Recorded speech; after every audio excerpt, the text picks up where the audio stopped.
Welcome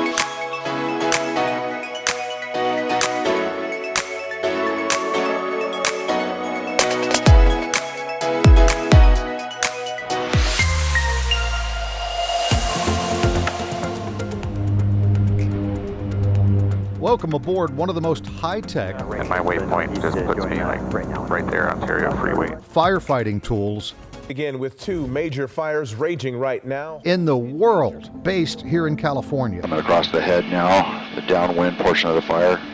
This is Intel 12, part of the FIRIS program.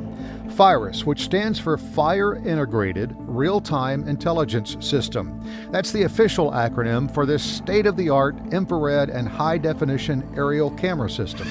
I'm going to switch to IR. There's still quite a lot of heat. Yes, 100%. It's a game changer. Here's the way it works. An incident is spotted and reported. For this example, we'll use a small possible wildfire in San Bernardino County. Intel 12, a King Air, takes off from Chino with a crew of 3. Within minutes, Intel 12's FLIR sensor high-definition infrared cameras are sending video back to the FIRIS Fusion Center, which is based at the Los Angeles City Fire Department. That video is analyzed and forwarded to the University of California San Diego's supercomputer, where within seconds a model is generated and then sent back to the Fusion Center, showing the potential for fire growth over the next several hours. This potential growth model is then sent across the state, and based on the projections, the necessary resources, firefighters and equipment are dispatched to stop the spread. The vision came from Chief Fennessy from Orange County Fire Authority. The need has always been real-time intelligence. It's got to be fast, it's got to be simple.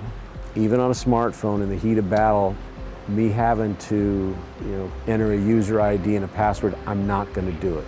I don't have the time. I need to be able to touch it, and it needs to be there. We're estimating the area of origin to be just off. It's been an interesting project. Started with proof of concept and has evolved into really a program that I believe, and many other fire chiefs, and I would even offer up the director of Cal OS sees as a we got to have program. It has to be here when we most need it. It's been a phenomenal partnership with the Orange County Fire Authority, with our partners in Southern California fire agencies, LA County and LA City and several others. And now we are bringing this on to OES as a mutual aid asset to make it available to all of California. Forward spread has been stopped. The relationship that local government has with Cal OES really lends itself to this type of innovative thinking. There's a pretty good shot. Primarily used for wildfires, this aerial intelligence has also recently been used to provide the first images of an oil spill along the coast. We're over the oil spill off of Huntington Beach in Orange. And a multi-car train derailment in the Mojave Desert. We count 16 cars in here. There may be more underneath. The train derailments allowed an aircraft from 13,000 feet to get all the way down to determine what product was in each one of the tanks or in the rail cars, which rail car had been derailed, which ones were impacted. We really don't even know the limits of this program at this point. We've used it and experimented with search and rescue in the snow. Does it have the capability to be able to find footprints in the snow? As you can see, there's an increase of activity there with lots of ember showers. One of the main reasons why it does, and the cohesion that you see, is because we're all committed to the mission. The mission is to save lives and property. I believe by Orange County Fire Authority taking a proof of concept, developing that to a point for it to be a legitimate and valuable state program, and handing it off to Cal OES, who is, let's face it, the state's all-hazard agency, just makes great sense. This collaborative effort between Cal OES and Cal Fire brings this asset into the state mutual aid system and allows it to be more readily available between the two agencies to send it north, south, east, or west. As we roll out this FIRIS capability, our partnership with Cal Fire will be essential in our ability to extinguish wildfires rapidly, but as well, all other hazards that we see in the state of California. Its ability to keep firefighters safe, to rapidly identify fire spread, to be able to protect lives and property, and deploy resources will be essential in our ability to effectively respond to events that are impacting the state. To see more videos from Cal OES, follow us on our social media platforms or go to news.caloes.ca.gov. For all of us at Cal OES, I'm Brian May. So that's the program in a nutshell and how we do business. And you're probably thinking to yourself, that's a great program for California. How can we get it in our state? Whether it's Florida or wherever else you're from, this program started with some initial funding. The fire chief, Brian Fennessy, for Orange County Fire, he went to the council, I'm not the council, but the assemblywoman in Laguna Beach area, who was heavily impacted by wildfires, and brought this idea of a concept to her and got some state assembly money to be able to put forth our first beta test of this and proof of concept, which focused on Orange County and LA County in California. And it was such a great delivery that the state ended up picking up the system, and it's fully funded and fully staffed now. So back in 2015, I started working with San Diego, the University of UCSD, University of California, San Diego, to develop a fire progression model tool. And you've seen some of the models here. You see in your brochures, there's some models there. What we're doing is predicting where a fire is going to be over the next 3 hours. And with that prediction, what we can do is trigger targeted evacuations, trigger targeted warnings for people to get out of the way of the fire, which before this, we were so broad with our swipes about who we were going to evacuate, people didn't want to evacuate. They said there's no way that the fire is going to be there. So we've created this tool, and then in 2019, Chief Fennessy and Chief Terrazas from the LA City Fire Department came together, and they wanted to bring what was happening in the air, what was happening with progression, what was happening with intelligence, and bring those together to create what is now known as the Fusion Center. In 2020, we expanded that coverage to cover most of Southern California. In 2022, we went to statewide coverage. So how do we do this? Roles and responsibilities. We basically have 3 critical assets. 1 is our aerial assets, 2 is our Fusion Center, and 3 is our coordination with the OES duty chiefs. At our Fusion Center, what we do is we provide a Fusion manager who is a fire officer, someone who has 15, 20 years of fire ground experience in large metropolitan areas, coupled together with a Fusion modeler who is San Diego University whiz-banger, right? Someone that knows GIS, someone that knows the critical elements of the tools that we're using and has been educated in that.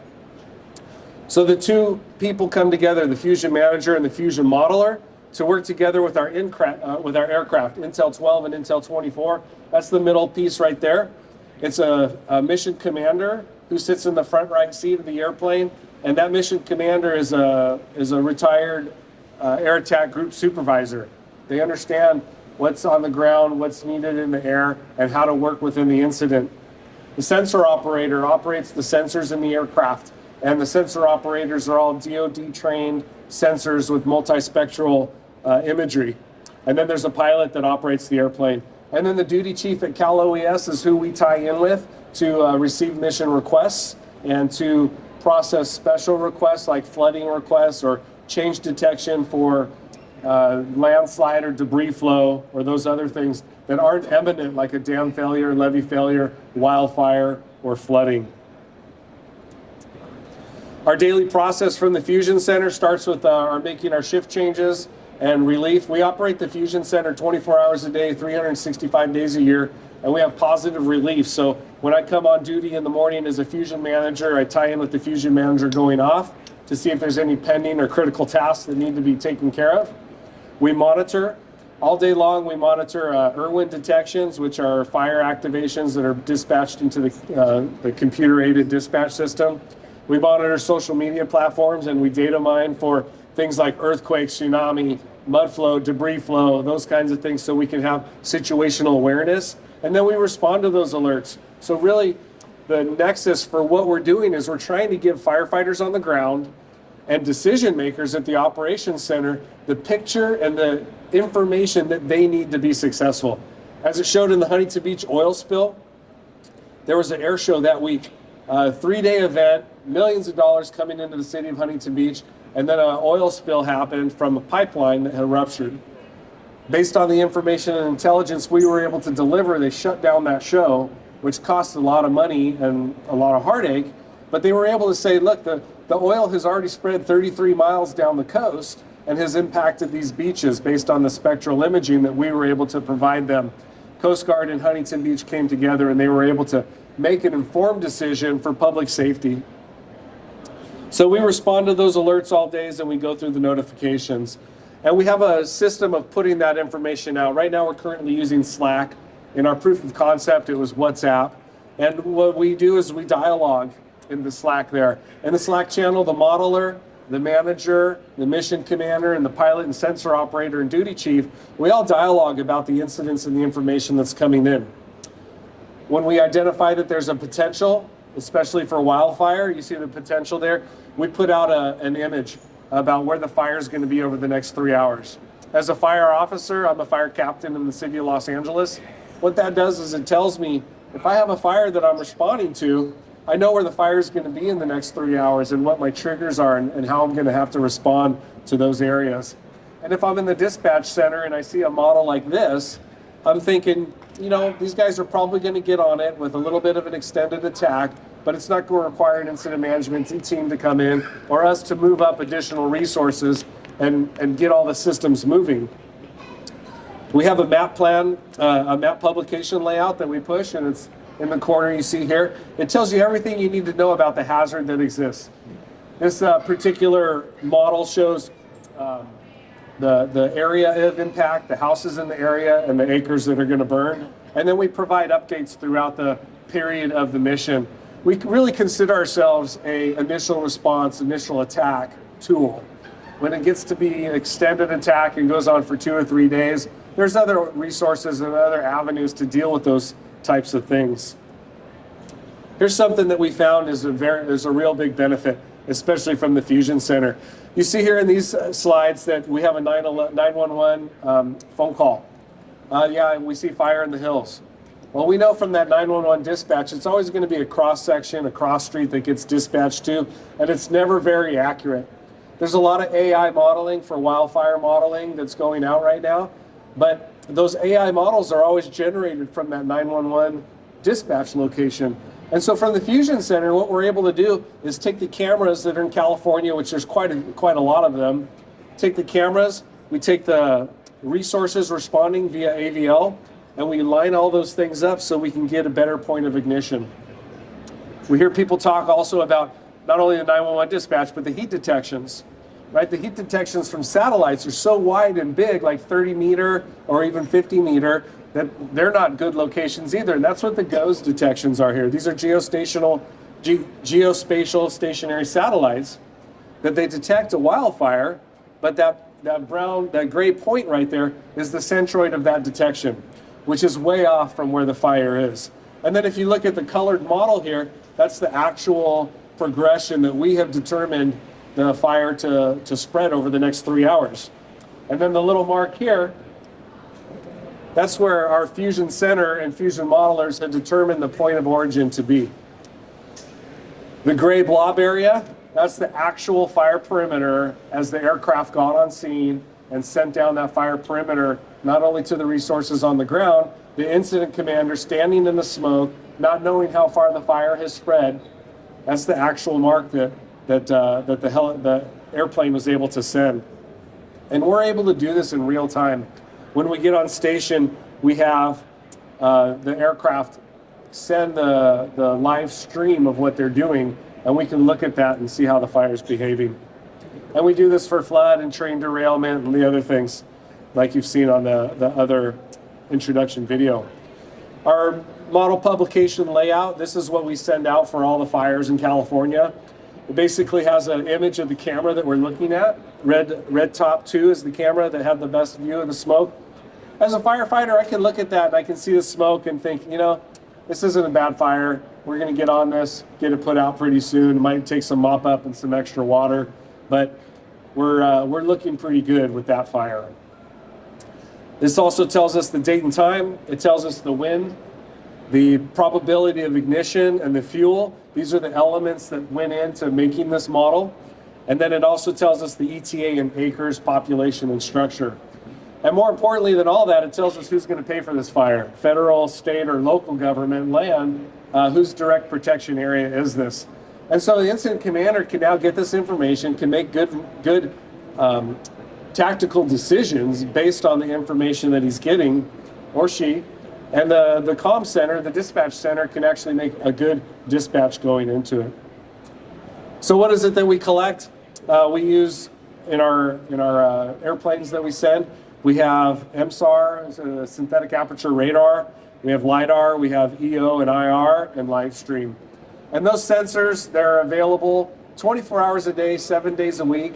And we operate through a process that we call disciplined initiative. When we first started the program, we had to wait for an order to come through to launch our aircraft. And by the time that order came through, went through the dispatch center, went to the state for approval, got an A number associated with it, came back to us, we lost 2 hours of time. We're now over the fire within 30 minutes, getting information and putting stuff out. And we do that through disciplined initiative. The Fusion Center and the mission commanders, if we determine that there's a need, whether it's an impact to structure, life, property, or the environment, then we launch automatically and we go and take care of that as we see fit. We also operate above the TFR range. We operate above the water dropping aircraft. We operate above all these things at about 13,000 feet. So we can get in there and really make good progress and good intel and information. You see this picture here. This was a remote area of Big Sur, the PCH Coast 1 highway on the west coast. Very difficult area to get to, and to actually see a vision of what's happening with the road, you can't get from just the land side there. So we were able to send that image not only to the state, but also to the roads and the geological people to be able to look at that and make a plan about how they were going to get around that for the next 6 months to a year till they could rebuild that road. So with our sensors, what do we respond to? We respond to all hazard. That's wildland fires, floods, natural disasters. We do a lot with search and rescue with law enforcement, sending our aircraft up to do a perimeter and fly different patterns, whether it's a flower pattern or a back and forth grid pattern. We do a lot with movement, earthquake, and that type of stuff, and hazardous materials. Have we been effective? Absolutely. You can see here from July, which is when we started funding through OES permanently and staffed the system up full-time, 365 days a year. The state of California, the Fusion Center processed 12,000 alerts, put out 1,300 models, sent 700 of those models to the system. And that's a good number because there's a lot of white noise today, right? If you're on Pulse Point or if you're on something else, your phone's constantly going off with all these notifications. And so you can guarantee that when you get one of these 700 or 2 alerts sent from Slack to your device, it's been vetted by our team of emergency response professionals. It's been vetted out that it has something to do with something you should probably pay attention to. And that's really been a benefit. I heard one of the LA County fire chiefs, he looks at his phone and that map publication layout we push out, he'll look at it and be like, they'll get it. Oh, I'm done. Yeah, I don't need to see that. Oh, you'll excuse me, I need to go deal with some stuff. And it really provides a better situational awareness for these emerging incidents that are going on. Of those 702 incidents we pushed out, 266 of them were flown by our aircraft, with information being sent down to the command post, information being sent to the dispatch center. So, does anybody have any questions about our operation or what we do? Sir. Yeah, just a quick question. I know you mentioned that you work in real time, but what are your what's the sort of timeline of the workflow in terms of getting that first CAD notification to getting the aircraft on scene to getting the product deployed and all the notifications out? Real time, our dispatch CAD system and what we do in the Fusion Center, we have a 1 minute response time in the Fusion Center. So my goal for the center and for our crew is to have this model, the map publication layout, done within a minute. At least find where the fire is and what's happening. If we're unsure if it's on this ridge or that ridge, we'll wait a little bit more for the first company to get on scene and give their size up. Yeah, Metro, we have an engine 35 on scene. We have a 10-acre brush fire moving, and we'll wait for that just to be sure. So that map publication could come out somewhere between 1 to 10 minutes. If it's, I'll get you just a second. If it's a fire that has a lot of smoke, we notify the mission commanders right away on the aircraft. They have about a 10-minute ramp start time. And then depending on their fly time, we have 2 aircraft, one in Chino in Southern California and one in Sacramento. So it could be as short as a 30-minute on station time for the aircraft or up to 2 hours, depending on how far in the state they're going. The live stream happens immediately, and then the products that they capture in the air are given out within about 10 or 15 minutes. So we're talking anywhere from 1 minute to get the initial model to an hour to get real situational awareness. Ma'am? Is census data incorporated where you know affected populations or specifically populations that might be vulnerable? Yeah, she asked if census data was taken into account. And this scene here, this is population and structures, and that's coming directly from census data. So you may know, so that you drill down enough to know who might be living there, there are more vulnerable populations there that you need to respond to. We're not reporting on vulnerable populations. We're just reporting that there's population and structures there. We do have the ability to reach into, especially in California and Southern California, to reach into houses that have electrical needs, right? So people that are on ventilators, that kind of stuff. But the DWP, they keep that information really tight, and they don't want to share that very well. So we share with them these models, and then they come back to us and say, here's some demographic that has a need. Sir? For flood irrigation, do you have a pre-built model in different areas? Yeah, so for flood inundation, we do have some of that stuff that's been given to us by the state and through their processes that they go through. But this is an example. Yes, Intel 1-2, January 2nd, 2023, 08:07 hours, Consumnes River Flood Area, Consumnes River Fire Protection District, and LRA. Looking in agriculture area off of the Consumnes River, a levee breach on the reticle, note the Latin long, upper right-hand corner, approximately 50.64 meters across, moving water coming out of the river into the ag area. End of recording. So the great thing about this situation is the state was able to look at it and determine what types of dozers and what type of equipment they needed to get back in and fix that levee so that it wasn't impacting the area anymore. But additionally to that, we'll use our TK9 sensor and we'll get an area of water and inundation, and then we'll use that with elevation terrain and determine the depth of flooding in certain areas. So you're targeting like new simulations or predictive models? We're not doing predictive models or simulations. The University of California, San Diego is currently working on some of that prediction stuff and modeling to be able to work better in that, but it's still in beta testing right now. Any other questions? All right, well, my name's Tim Werle, and I run the Fusion Center, and I'm a fire captain with the City of Los Angeles, and all of our Fusion managers are fire officers. So thank you for your time, and thank you for coming to pay attention to my presentation. God bless.